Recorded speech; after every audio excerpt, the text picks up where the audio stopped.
शहदाकोट में बल्दियाती इलेक्शन के पहिरें मरहले में शहर के 14 वार्डन और 5 यूसीज के उम्मीदवारन पारा फारम जमा कराया विया। शहर के 14 वार्डन ते पीपी, पीटीआई, जेयूआई, पाकिस्तान गरीब अवाम पार्टी समेत आजाद और मुख्तलिफ इतिहादन के टोटल 159 उम्मीदवारन फारम जमा कराया आहिनि।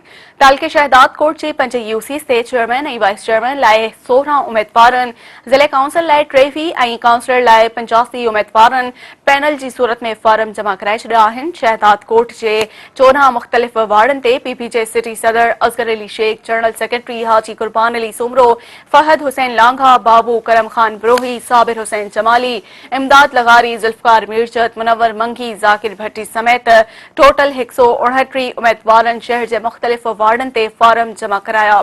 शहदाकोट तालके जे यूनियन काउंसिल 1 में पीपल्स पार्टी पारां टिकटन की विरासत न सख्त इख्तिलाफ सामू अची विया आहिनि। इख्तिलाफन बाद पीपल्स पार्टी सां लॻपियल इलाइक़े वासिन पीपी जे नामज़द उम्मीदवारन खिलाफ आज़ाद उम्मीदवार बिहारे छॾियो आहे।